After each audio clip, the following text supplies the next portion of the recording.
Boa tarde, alunos e interessados em metodologia de pesquisa. Hoje vamos falar um pouco sobre tema e problema de pesquisa. O que é a temática de pesquisa? É aquela parte um pouco nebulosa antes da delimitação do problema, em que a gente acha que sabe que vai investigar, mas ainda não sabe muito bem o que, porque não delimitou, né? Mas a gente acha, muitas vezes a gente tem certeza que sabe que vai pesquisar e acha que já está delimitado, né? A gente tem uma certa hipótese sobre o que a gente vai encontrar, né? Muitas vezes não sob forma de hipótese propriamente dita, né? Mas sobre uma certa ideia sobre o que vai chegar ao final do estudo e encontrar, né? E decide investigar. Pode também não ter hipótese nenhuma, pode não ter a menor ideia sobre aquilo que sobre aquilo que possa encontrar ou não, né? As duas coisas são verdadeiras.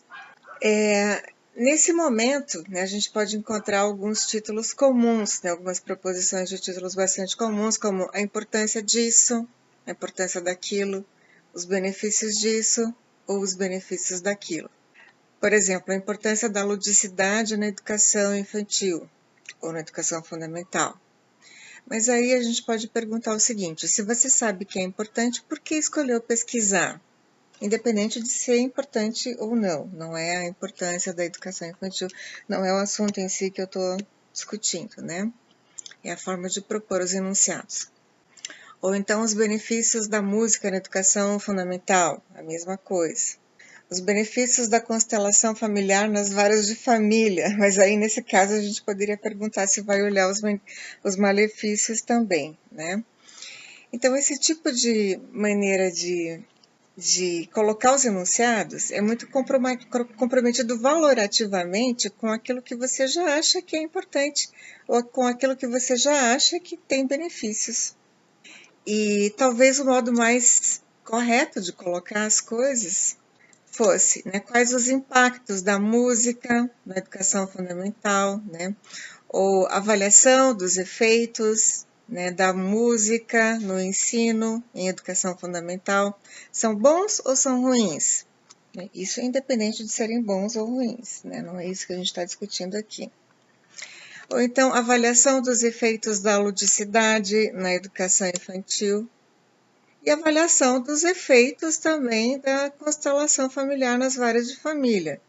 Seria muito importante avaliar os efeitos antes de dizer que existem benefícios. Isso em qualquer tipo de estudo, né? Então, é extremamente importante, né, na ciência a gente procurar expressões que retirem convicção e permitam esse olhar mais descomprometido, né? Esse olhar mais livre. Então, o que acontece na hora de fazer um TCC ou algum outro trabalho acadêmico, né, que pode ser mestrado ou até mesmo doutorado, ou até mesmo um trabalho de graduação, que é mais despretensioso, é o contrário. As pessoas têm um olhar extremamente comprometido, acreditam muito, muito, muito naquilo e tentam escrever algo que até mesmo no título, né, já está ali, né, é bastante claro que elas estão fazendo alguma coisa para convencer as pessoas. E daí deixa de ser um trabalho acadêmico, um trabalho científico, para ser um ato político. Quer dizer, até pode ser um trabalho acadêmico, mas científico já temos aí algumas dúvidas, né? Porque pesquisa não é manifestação ou cartilha política. Ah, mas a ciência não é neutra e ela tem impacto político. Ok, a ciência não é neutra e ela tem impacto político, mas não desta forma. E a gente tem que procurar se aproximar de uma relação com o discurso mais condizente com a realidade. E a gente tem que se aproximar de uma relação com o que a gente ainda desconhece na ciência. A gente não pode partir do pressuposto que a gente já sabe e que a gente tem que provar aquilo que a gente já sabe, né? Então a gente tem que sair daquilo da convicção, né, e entrar no terreno da ciência.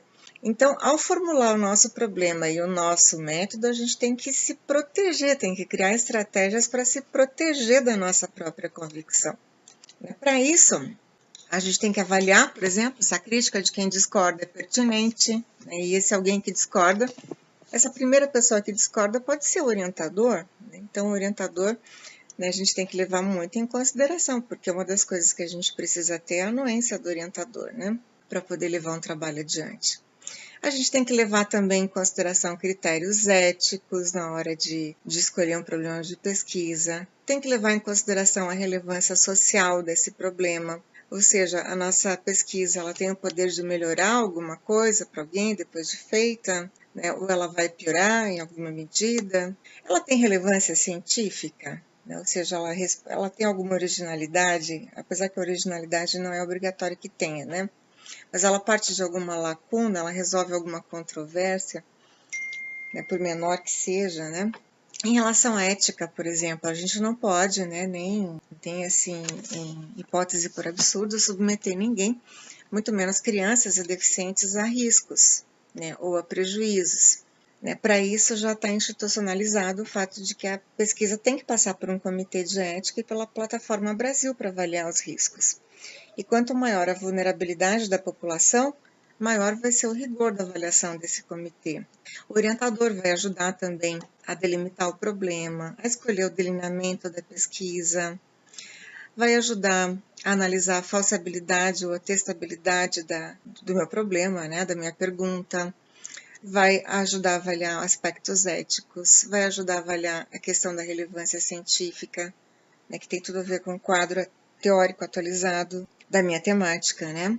Vai ajudar a avaliar a relevância social, originalidade, se houver, né? Embora não seja obrigatório que haja, né? A questão da originalidade, as outras coisas são mais ou menos obrigatórias, sim, né?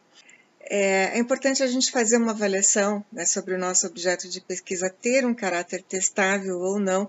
Coisas muito abstratas a priori já não são testáveis, né, como, por exemplo, menores infratores são felizes. A relevância social e científica da questão é nebulosa e ela também é uma coisa muito abstrata. Então, como escolher alguma coisa para pesquisar? Se pergunte com que você trabalha, com que tipo de população. Essa população estaria disposta a passar por uma pesquisa? Qual a pertinência da pesquisa para essa população? E isso tudo, né, sem viajar muito, né? Sem viajar muito, nem no sentido metafórico e talvez nem mesmo no sentido concreto, né? Ou seja, nada que exija muitas viagens, muito tempo, muito dinheiro, a menos, é claro, que você seja um pesquisador que disponha de tempo e de dinheiro, inclusive, para viajar, para realizar sua pesquisa coletando dados em outros lugares, caso isso faça sentido para sua pesquisa, né? Então, os temas e os problemas têm que ser realistas em possibilidades para cada orientador. Se for um TCC, provavelmente não vai rolar, né? Tempo, dinheiro e viagens. Uma coisa que cai muito bem, né, para as possibilidades, né, de terapeutas e professores, por exemplo, a investigação de metodologias. Né, eles costumam ter condições, né, de fazer isso. Faz uma coisa numa turma e uma coisa diferente numa outra turma que tenha as mesmas características, na qual você dê a mesma disciplina, por exemplo, né, se você for um professor. Se você for um terapeuta, né, você pode aplicar diferentes técnicas terapêuticas, né, para pacientes também com características em comum. Tudo isso, é claro, é avaliado eticamente, né, de acordo com as regras aí postas na nossa sociedade, né? Pesquisa bibliográfica é o que a gente mais tem no Brasil. Eu diria que nas ciências humanas é praticamente só o que existe. Falta pesquisa experimental, talvez por ser mais difícil e trabalhoso do que por questões epistemológicas. Porque as pesquisas empíricas têm que passar por comitê de ética, exigem tempo maior, mais trabalho também, né? Mas a relevância científica é importante também, não é só a relevância social. Então a gente tem que parar e pensar, o que existe de lacunar no meu campo? O que é que falta ser pesquisado, com qual método? Né? Tem algumas coisas que a pesquisa qualitativa não consegue resolver, ela não pode se dispor a resolver questões que só a pesquisa que só outros tipos de pesquisa, como a experimental, ou até mesmo a quantitativa, da qual a gente tem que lançar mão de métodos estatísticos, né?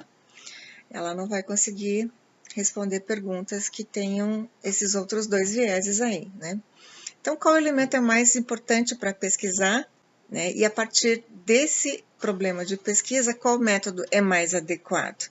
Né? Se for um método experimental, então não é interessante fazer uma pesquisa de outro tipo. A ciência, ela contribui para a sociedade. Se você identifica lacunas, esse é um tema que vale a pena ser investigado. Tá certo? Por hoje é isso, gente.